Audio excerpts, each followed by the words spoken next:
Convido a igreja a abrir a palavra de Deus comigo no livro do profeta Ageu.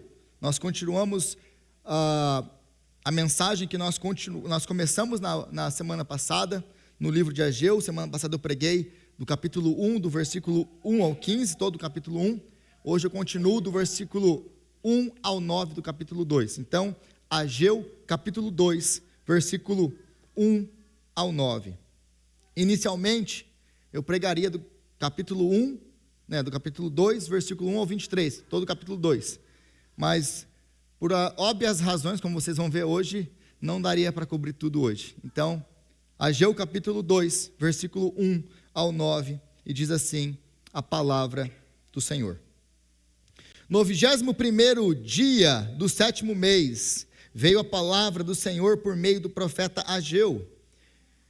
Pergunte o seguinte ao governador de Judá, Zorobabel, filho de Seatiel, e ao sumo sacerdote Josué, filho de Jeozadaque, e ao remanescente do povo: quem de vocês viu esta casa no seu primeiro esplendor?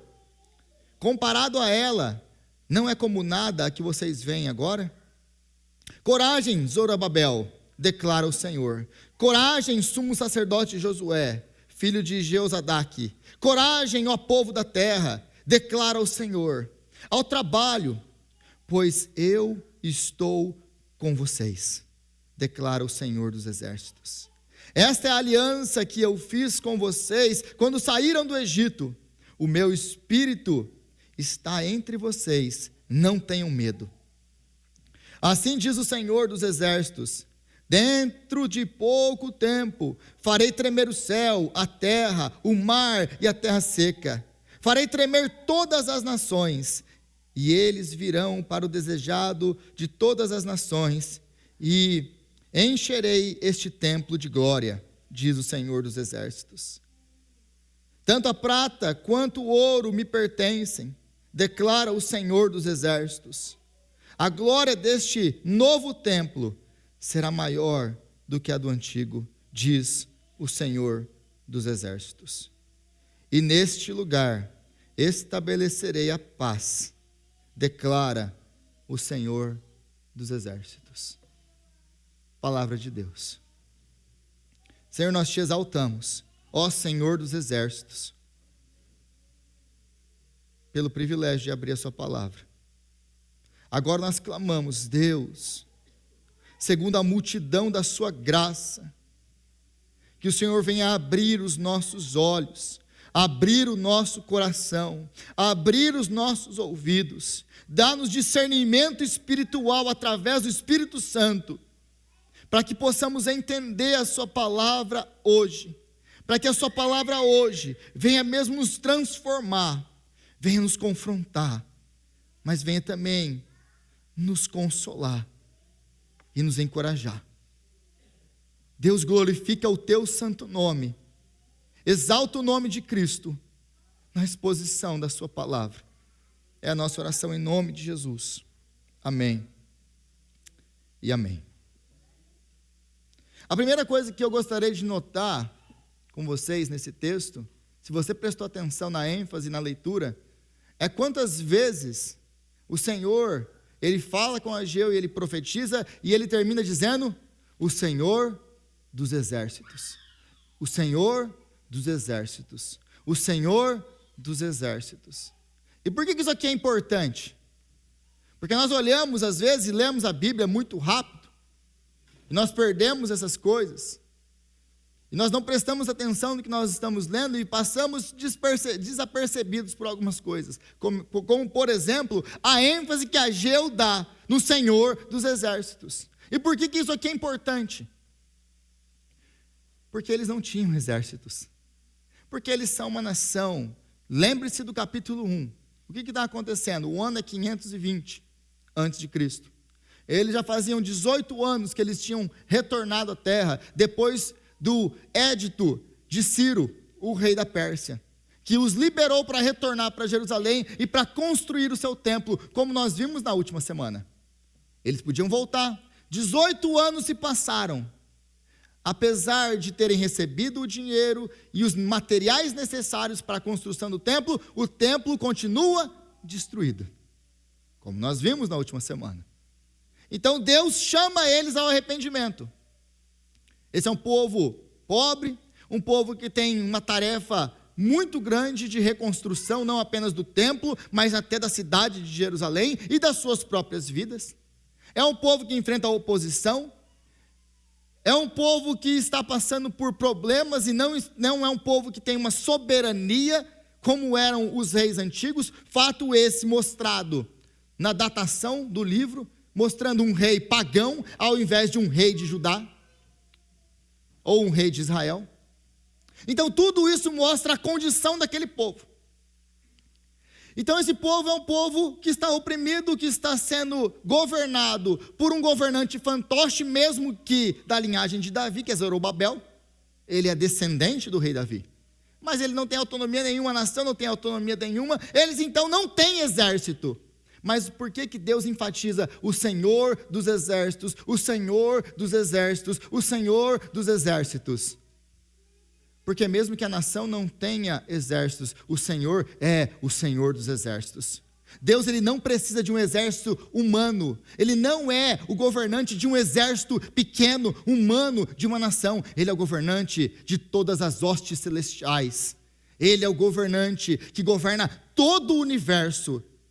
Lembre de Jesus, quando Jesus diz: se eu pedisse ao Pai agora, quantas legiões Ele não me mandaria. Ele é o Senhor dos exércitos. Muitas vezes, meus irmãos, nós servimos a um Deus muito pequeno. Nós ficamos com medo da política, ficamos com medo da guerra, ficamos com medo de tudo que acontece ao nosso redor. E nós esquecemos que nós servimos ao Senhor dos exércitos. Ele é aquele que comanda e governa a história. Ele é o Senhor dos exércitos. Mas então nós vimos no capítulo 1, na última semana, que nós temos um chamado de Deus ao arrependimento. Olha, vocês dizem que não é hora de construir a minha casa, mas a de vocês é. As prioridades estavam erradas, como nós vimos. E como nós vimos na última semana, e se você não assistiu a pregação da última semana, você deve assistir. Porque Deus fala através da sua palavra conosco. Então ele confronta as nossas prioridades. Nós priorizamos as nossas coisas, os nossos projetos, as nossas casas, em detrimento à casa de Deus, em detrimento ao nosso relacionamento com o Senhor. Então Deus chama esse povo para se arrepender, esse povo se arrepende. E aí então, do versículo 12 ao versículo 15, nos é apresentado o arrependimento do povo, e logo do arrependimento do povo, Deus já abraça: eu estou com vocês. Deus já promete estar com eles nem fizeram nada ainda, e Deus, na sua graça, promete: eu estou com vocês. Agora no capítulo 2, nós temos nesse texto aqui uma divisão de 3 partes. Nós temos então, primeiro, um encorajamento de Deus, que é isso que nós vamos ver hoje, o encorajamento de Deus na construção do templo dele. Mas ele vai falar também, ele vai confrontar outra vez o povo, quase que uma repetição do que foi no capítulo 1, nós veremos isso na próxima semana. Mas ele confronta o povo por causa da sua impureza. Será que vocês estão prontos para receber isso aqui que nós acabamos de ler? Essa intervenção de Deus que vai tremer toda a terra? Será que vocês estão prontos para isso? Então ele confronta o povo, e no final ele fecha com a promessa messiânica do novo Messias. Não é Zorobabel o verdadeiro Messias, mas Jesus. Mas hoje nós vamos nos ater então do versículo 1 ao versículo 9. E se você voltar comigo aí dos versículos 1 ao 5, no 21º dia do 7º mês veio a palavra do Senhor por meio do profeta Ageu. É interessante aqui que se você volta um versículo, o versículo que antecede o versículo 1, então o versículo 15 do capítulo 2, versículo 15 do capítulo 1, no 24º dia do 6º mês do 2º ano do reinado de Dário, ou seja, 25 de setembro de 520.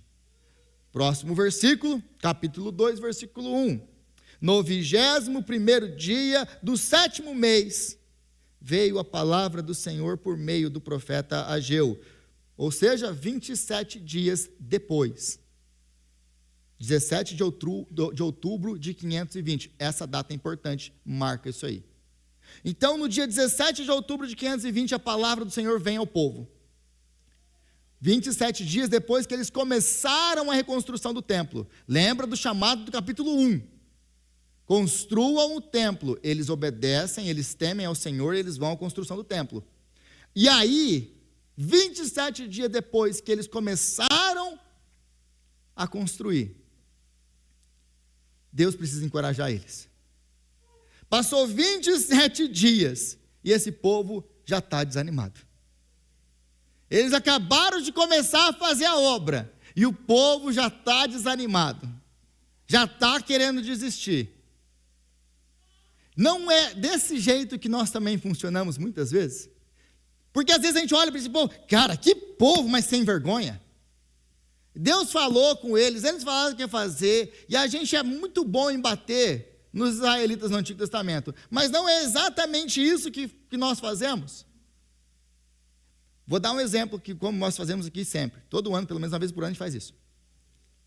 Virou o ano, nós temos aquele monte de promessa, a gente vai lá e faz um monte de promessa, até mesmo para Deus. Deus, esse ano eu vou te servir mais. Deus, esse ano eu vou isso, eu vou aquilo. Quando tem aquelas outras promessas para nós mesmos, esse ano eu vou emagrecer. Esse ano eu vou entrar na academia. Esse ano eu vou cuidar da minha saúde. Esse ano isso. Nós fazemos aquele monte de promessa. Aí nós traçamos nossos planos de ação. E aí a gente começa lá, dia 1º de janeiro começa. Da dia 27 de janeiro, quantos de nós ainda estão fazendo o que prometemos no dia 1º?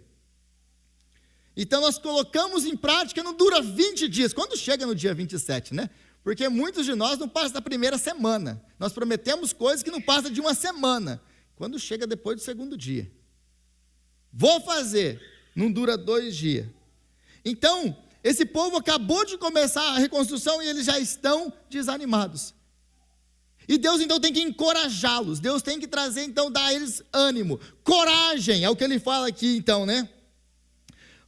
Versículo 3, quem de vocês viu essa casa no seu primeiro esplendor, comparado a ela, não é como nada o que vocês veem? Versículo 4, coragem, Zorobabel, coragem, sumo sacerdote Josué, coragem, povo da terra. É interessante o paralelo que você vê com o livro de Josué aqui. Ele está pronto a começar a conquista da terra, e Deus fala para eles 3 vezes, ser forte e corajoso, ser forte e corajoso, ser forte e corajoso. Então ele fala, coragem, coragem, coragem. E então ele termina, ao trabalho, pois eu estou com vocês. Então esse povo está desanimado. Esse povo aqui, ele já estava a ponto de desistir. Acabaram de começar. Lembra que Deus falou, eles se arrependeram. E aí Deus se anima ali todo com eles. Mal virou a esquina, os caras já estão desanimados. Aliás, essa é a história que marca toda a história do Antigo Testamento de Deus com Israel. Mas não apenas de Deus com Israel. Porque, de novo, essa é a minha história, essa é a sua história com Deus. Nós também agimos da mesma maneira. Mas a pergunta que tem que ficar para nós é por que eles estão desanimados? E o texto fala para nós o porquê que eles estão desanimados. De novo, se você voltar aí, versículo 2 e 3, pergunte o seguinte ao governador, ao sumo sacerdote. Versículo 3, quem de vocês viu esta casa no seu primeiro esplendor? Comparado a ela, não é como nada o que vocês veem? Então por que o povo está desanimado? Porque o povo começou a trabalhar, e a trabalhar muito. E eles viram o tamanho da obra que eles tinham que fazer. Mas quando eles viram a obra que eles tinham que fazer, quando eles compararam, e principalmente aqueles que vieram de uma geração atrás, que viram a glória do primeiro templo, que viram ouro, tudo revestido de ouro, a arca da aliança, que viram tudo que o templo era.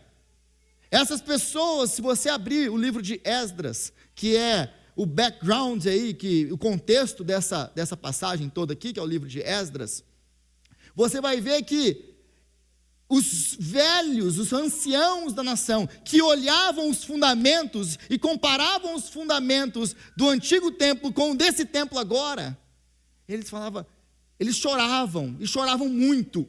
Aqueles que não conheciam se alegravam, porque não conheciam outra coisa, mas os anciãos choravam, porque eles entendiam e eles viam que era infinitamente menor do que o primeiro. Então eles choravam de desgosto. E aqui você imagina esses homens agora, olhando aquelas fundações, olhando aquele trabalho e pensando no que ele era agora, no que ele é agora. E quando Deus pergunta aqui, Ele não está fazendo uma comparação com o antigo, porque para Deus não faz diferença. O que Ele está construindo não é um templo físico. Aquilo era só uma representação. Mas aos olhos deles, é isso que Deus está falando, aos olhos de vocês, não é esse templo como nada. Quando vocês comparam o que era com o que é hoje, não é como nada o que vocês têm hoje. Então, porque aos seus olhos, o templo que eles estavam construindo era insignificante. O templo que eles estavam construindo era muito inferior ao primeiro templo. E isso vai trazendo desânimo, porque eu estou trabalhando para ter resultados medíocres. Eu trabalho, mas o que adianta eu trabalhar tanto? Não faz diferença nenhuma. Olha o que nós estamos construindo com tanto trabalho, para que trabalhar tanto? Então isso vai desanimando. E esse povo então está desanimado, por quê? Porque eles olham para o trabalho deles, e olhando do ponto de vista humano, o trabalho que eles estão fazendo agora é desanimador. Porque aos seus próprios olhos, é um trabalho insignificante, é um trabalho inútil, é um trabalho que é muito trabalho e pouco resultado. Já viveu isso? Você trabalha muito e ter pouco resultado? Trabalha e parece que não vai para frente. Era esse o sentimento que eles tinham aqui. E é o mesmo sentimento que nós temos, muitas vezes. Nós olhamos para a nossa vida e passamos muitas vezes pensando que nós trabalhamos muito em troca de nada. E nós imigrantes sabemos muito bem, especialmente daqueles que acabam de chegar aqui, quantos de nós, não passamos aí horas e horas e horas. Eu lembro dos meus primeiros anos aqui, trabalhando 100 horas por semana, às vezes mais, para poder conseguir o mínimo. Você trabalhava para conseguir o mínimo. Não era para ficar rico, não, era para conseguir o mínimo. Essa era a nossa história. Mas é interessante aqui que não é o excesso de trabalho que nos desanima. Perceba uma coisa, o que nos desanima não é o excesso de trabalho, o que nos desanima é o excesso de trabalho que nós vemos que não é produtivo. É quando nós trabalhamos e não vemos resultado. Porque quando nós entendemos que nós estamos trabalhando para uma coisa grande, quando nós entendemos que o nosso trabalho tem significado, quando nós entendemos o quão importante é aquilo que nós fazemos, o excesso de trabalho não é problema para nós. Aliás, é perigoso até porque a gente fica tão focado no nosso trabalho, naquilo que nós estamos fazendo, que a gente tem até problema para descansar.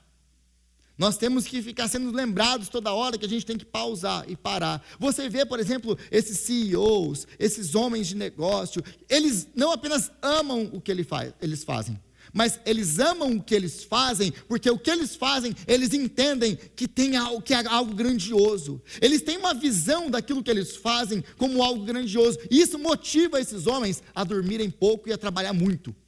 Então não é o excesso de trabalho que nos cansa, é o excesso de trabalho sem propósito, são os abrolhos e os espinhos, é trabalhar e suar, mas não ter o retorno. Esse é o problema deles. Eles estão olhando para a sua vida, eles estão olhando para as suas circunstâncias, e eles pensam assim: nossa, eu estou trabalhando tanto para isso. E muitas vezes é exatamente isso que acontece conosco. Mas tem um segundo elemento, lembre-se de novo da data, 17 de agosto de 520. Existe ainda um outro elemento que ainda agravava a situação deles. E qual é esse elemento? 17 de agosto é a marca que data, ou a data que marca a festa dos tabernáculos. Eles estão comemorando naquele tempo a festa dos tabernáculos. E talvez você não saiba o que é a festa dos tabernáculos. Mas quando o povo saiu da terra do Egito, quando Deus os guiou, os libertou de lá e os guiou pelo deserto, eles andaram 40 anos no deserto. Então Deus instituiu festas para que eles se lembrassem do livramento de Deus, que Deus os tirou da terra do Egito e os guiou durante 40 anos no deserto. Então eles moravam em tendas, tabernáculos aqui, ou a festa do Sucote, é a festa onde os judeus eles faziam tendas fora das suas casas e moravam nessas tendas por um tempo para comemorar e se lembrar de que Deus cuidou deles no deserto, de que Deus proveu para eles no deserto, de que no deserto nada faltou, de que mesmo que no deserto Deus estava com eles. Então, a primeira coisa que a festa dos tabernáculos os lembravam e eles comemoravam era a provisão de Deus no deserto. Mas a festa dos tabernáculos também era o tempo de agradecer a Deus pelas colheitas. Lembra que no capítulo 1, como nós vimos na última semana, eles tinham acabado de fazer a colheita do verão. Agora, as colheitas já estão todas prontas, armazenadas nos seus locais. E aí, eles olham para tudo isso e era o tempo que eles agradeceriam a Deus pela fartura das colheitas. Mas se você lembra do que nós lemos na última semana, versículo 9 do capítulo 1. Vocês esperavam muito, mas eis que veio pouco. Vocês esperavam muito, mas eis que veio pouco. Então eles estão comemorando, lembra da data. Festa dos tabernáculos, eles estão comemorando a provisão de Deus em meio ao deserto. Eles estão comemorando e agradecendo a Deus pelas colheitas. Era o tempo que eles traziam os dízimos à casa do Senhor. Era o tempo de reconhecer a Deus pela sua generosidade, através dos dízimos e das ofertas. Era um desses tempos. Mas agora você imagina esse povo, 17 de agosto de 520. Eles estão comemorando a festa dos tabernáculos. Eles estão desanimados porque o que eles têm não parece nada com o tempo antigo. Eles estão agora agravados por esse tempo, porque eles deveriam estar comemorando e felizes pela provisão de Deus, que guarda, que abençoa o povo mesmo no deserto. O Deus que abençoa com fartura as lavouras do seu povo. Mas eles não estão vivendo nada disso. Eles estão vivendo um tempo de privação, um tempo de escassez, um tempo de sofrimento, um tempo de trabalho árduo, sem nenhum tipo de visão. Era isso que eles estavam então comemorando. Imagina como eles estão comemorando essa festa. O Deus da provisão, e nós não temos provisão. Nós agradecemos a fartura das colheitas, mas que colheita? Nossas colheitas foram um fiasco. E é nesse contexto, e é por isso que essa data é importante. É por isso que Ageu nos dá precisamente as datas que ele profetizou. Porque as datas eram importantes. Ele não profetizou qualquer dia, qualquer hora. Ele profetizou dentro de um calendário de festas que era impactante para Israel. Num ano que era impactante para Israel. E não é só isso, tem mais um agravante ainda aí.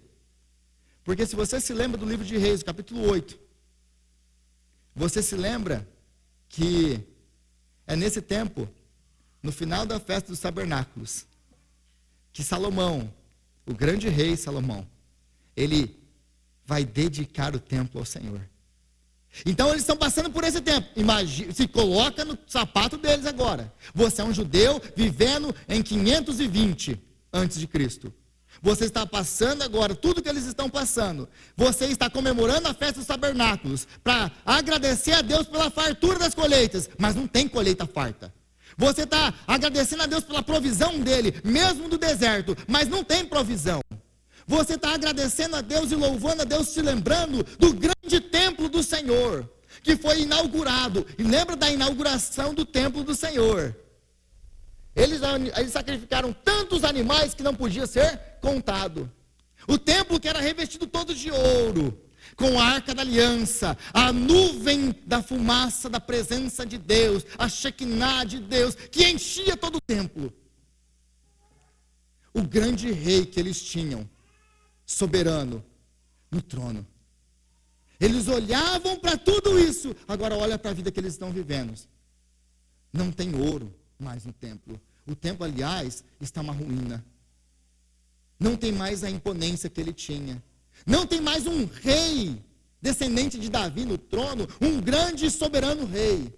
Não tem mais a arca da aliança, porque a arca da aliança sumiu. Não tem mais a Shekinah da glória de Deus, da presença de Deus.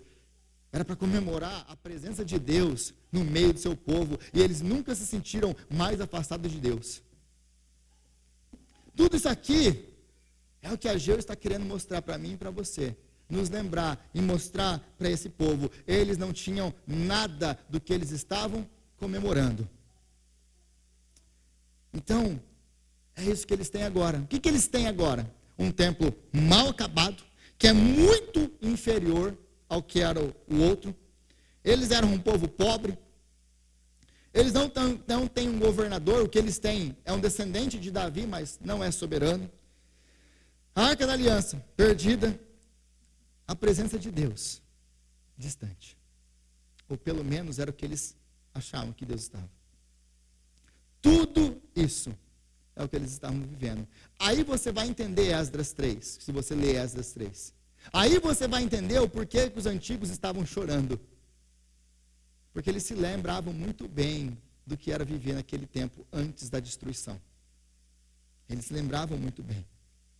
Então, Ageu, capítulo 1, ele foi um chamado ao arrependimento, mas um chamado à ação. Deus chamou eles, se arrependam, construam um templo. Deus chama eles à ação. E aí no capítulo 2, é um chamado a continuar trabalhando, mesmo quando na nossa visão não faz sentido. Mesmo quando, segundo os nossos olhos, o trabalho é inútil. O trabalho é medíocre. É nesse tempo, então, que Deus agora está chamando o seu povo, continuem trabalhando. Mas a razão aqui, ela não é aquelas razões que nós costumamos dar uns para os outros. Qual é a razão que nós costumamos dar uns para os outros? Confia que vai dar tudo certo. Já ouviu isso ou não? Já falou isso ou não? Confia que vai dar tudo certo. No final dá tudo certo. Essa é titular, né?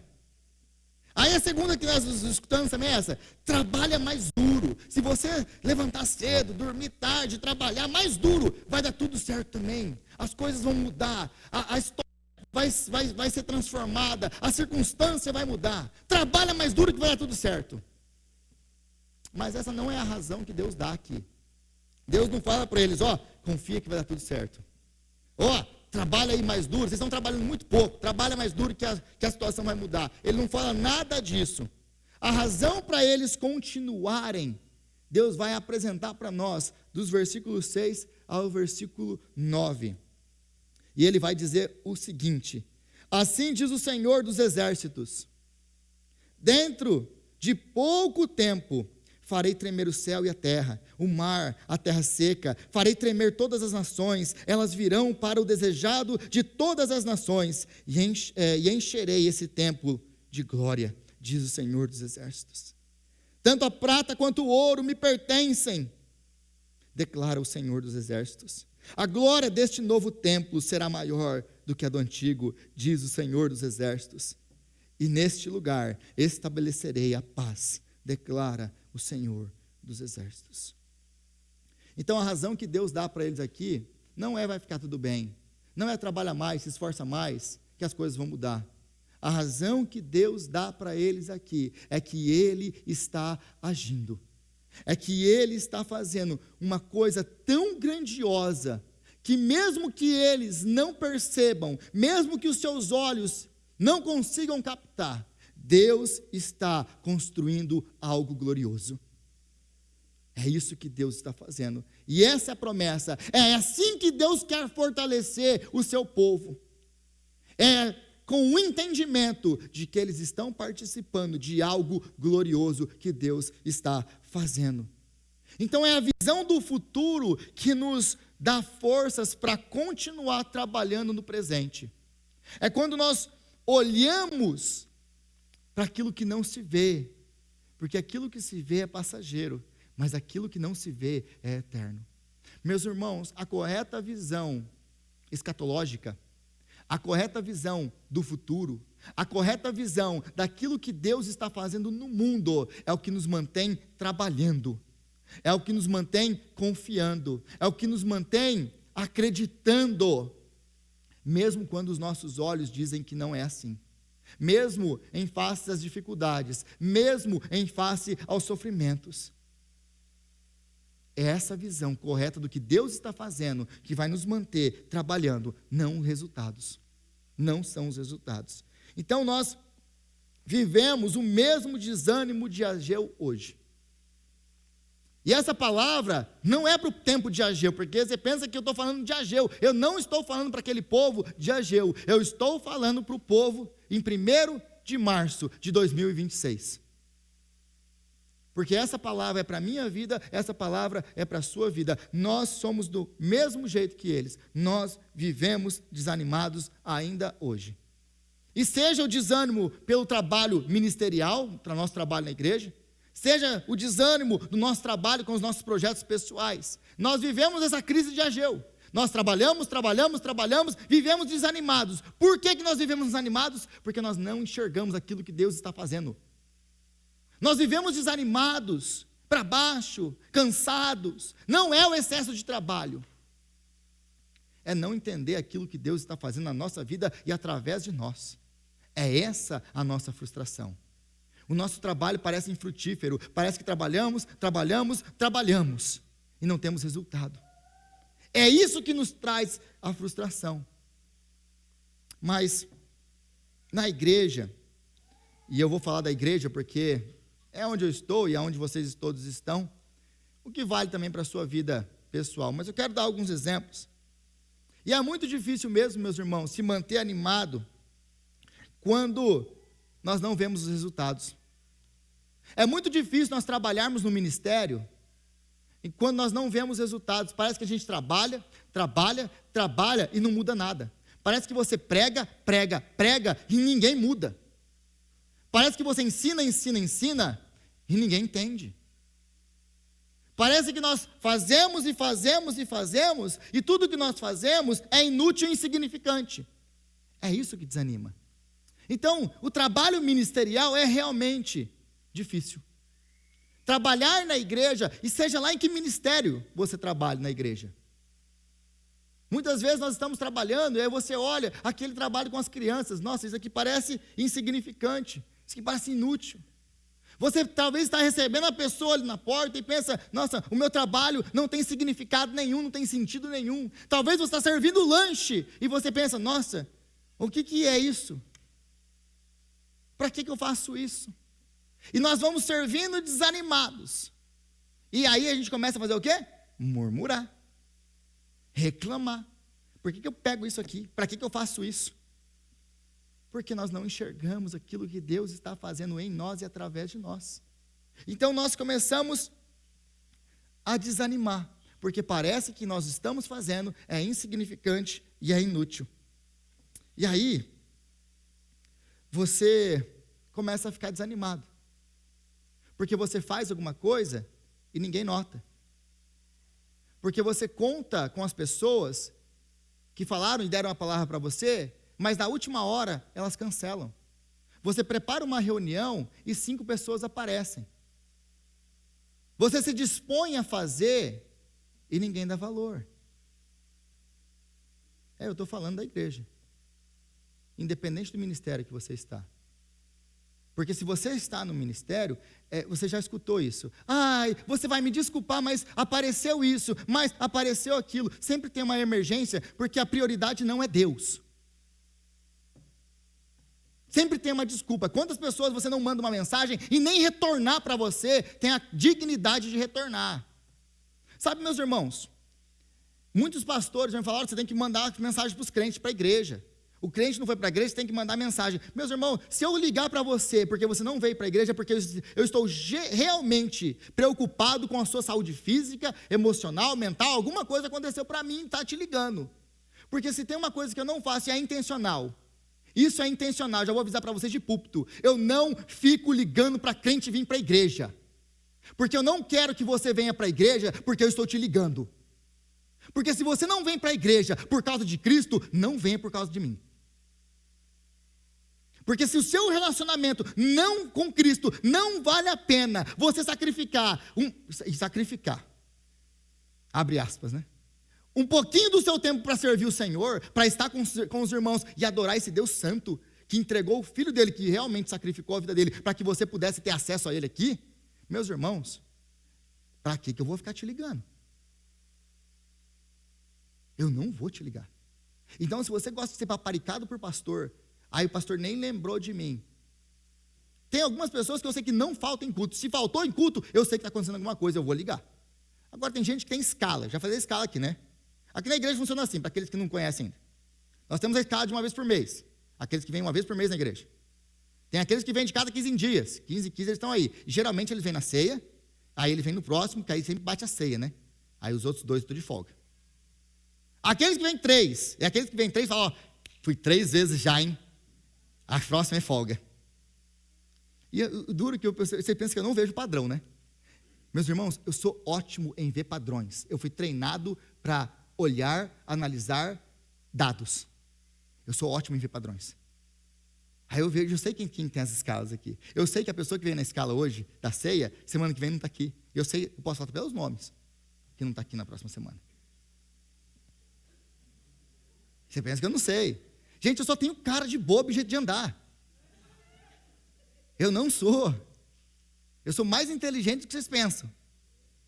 Eu tenho que fazer essa cara de bobo mesmo, porque eu sou pastor, aí você sabe, né?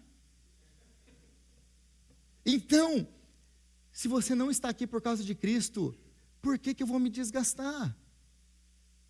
Eu não quero que você me adore. Eu não quero que você tenha compromisso comigo. Eu quero que você tenha compromisso com Cristo. Eu estou aqui para apontar para Cristo. Eu sou apenas o cachorro do pastor. O pastor é ele. Eu sou só o cachorro. Fica latindo ali para os crentes. Vai para cá, volta para lá, não é esse o caminho. É isso que eu sou. O cachorro do pastor. Ele é o pastor das ovelhas. Não sou eu. Então, desanima. É difícil mesmo manter o ânimo no trabalho ministerial. Como é difícil manter o ânimo no nosso trabalho fora da igreja também. Porque isso aqui que acontece na igreja, acontece fora. As pessoas nos decepcionam. É difícil nós mantermos a nossa capacidade de continuar trabalhando. Não é fácil se manter animado. Meus irmãos, eu sou o pastor da igreja, eu sei que não é fácil. Mas aquele ditado, se o pastor sentar, a igreja deita. A gente tem que estar sempre motivado, a gente tem que estar sempre indo. Porque, meus irmãos, vamos embora. Vamos. A gente tem que ter, é aquele negócio, você tem que bater nas costas de todo mundo e bater nas suas próprias costas. Esse é o trabalho do pastor. A gente tem que se manter, e eu sei que não é. Então, quando a pessoa também vem abrir o coração comigo, um líder de ministério vem abrir, eu sei o que vocês estão passando. Não é fácil. Não é fácil. É difícil mesmo 20 pessoas carregarem o peso da igreja inteira. É difícil mesmo 20 pessoas serem responsáveis pelo sustento financeiro de toda a igreja. Porque essa é a porcentagem. 20% trabalha. 80% senta e recebe. Se você notar, lembra que eu sou bom de padrões. Sempre em todos os ministérios, em todas as atividades da igreja, você tem as mesmas pessoas sempre trabalhando e fazendo de novo. Enquanto a grande maioria não está nem aí. Senta e recebe. Porque ainda não entendeu o que é ser igreja. Não entendeu o que é ser igreja. Então, ao mesmo tempo que eu estou encorajando aqueles que estão servindo, continue servindo. Eu estou confrontando aqueles que não estão. O que você está esperando? Você não foi chamado para ficar nesse banco sentado me ouvindo falar domingo após domingo. Esse não é o seu chamado. Esse é o momento aqui do banquete, é a palavra de Deus sendo exposta. Mas o chamado nosso é trabalho. O nosso chamado é trabalhar para a glória de Deus. É para se envolver com esse trabalho glorioso que Ele está fazendo. É esse o nosso trabalho. Não é apenas se acomodar e esperar cair do céu. Não é. Então, o que nos mantém encorajados?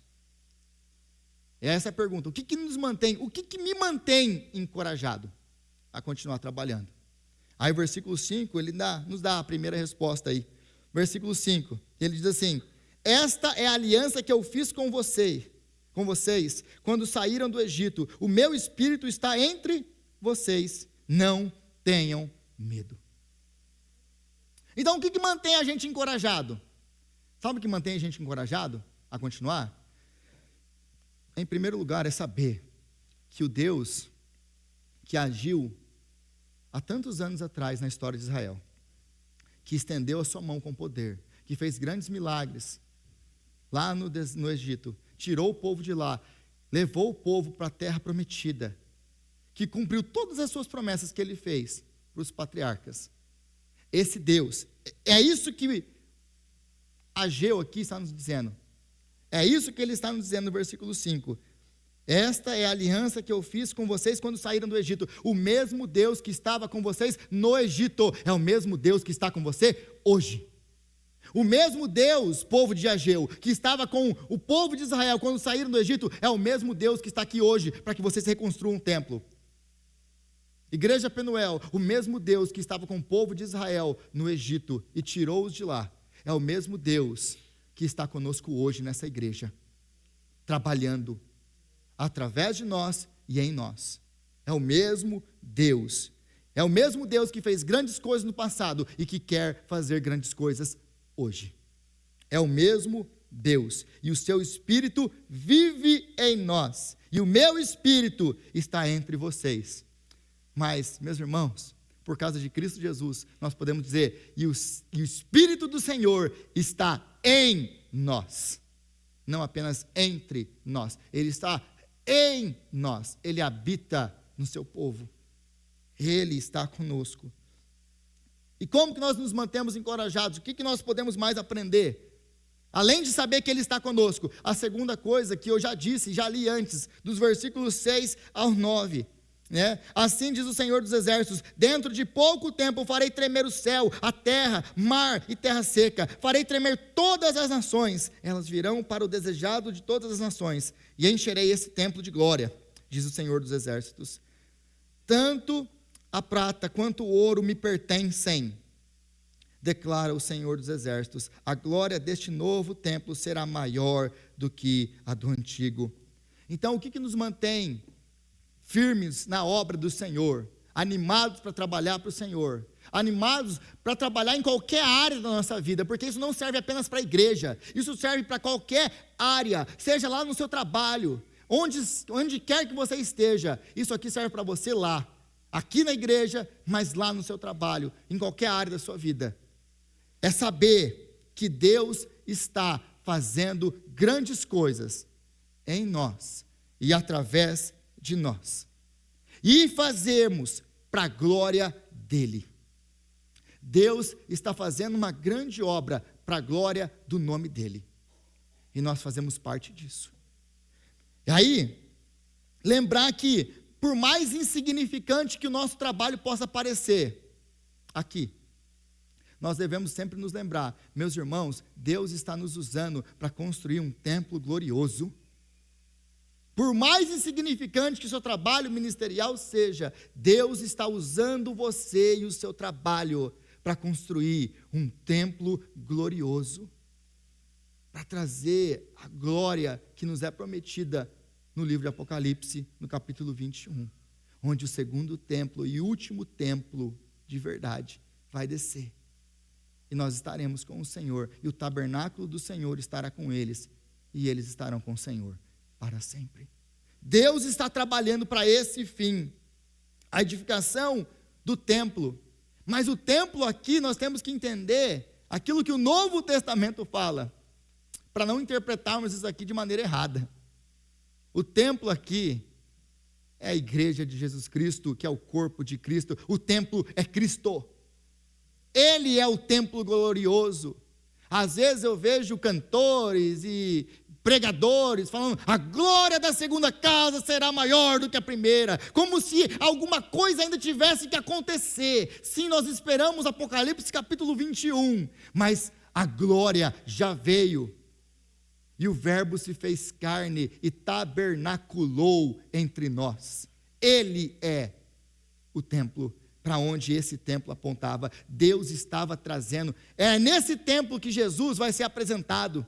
É nesse templo que Jesus vai debater com os fariseus. É nesse templo que ele vai aparecer. Mas esse não é o fim, esse não é o templo que para onde aponta para o corpo dele, porque ele diz em João 2, derrubem esse templo e em 3 dias eu construirei de novo, porque ele falava do seu corpo. Ele é o templo para onde tudo aponta.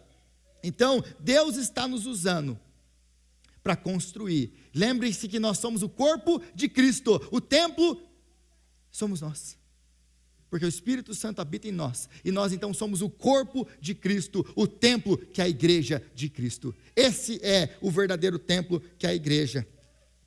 E aí é interessante que ele diz aqui no versículo 6, dentro de pouco tempo. É interessante que ele não nos dá uma data.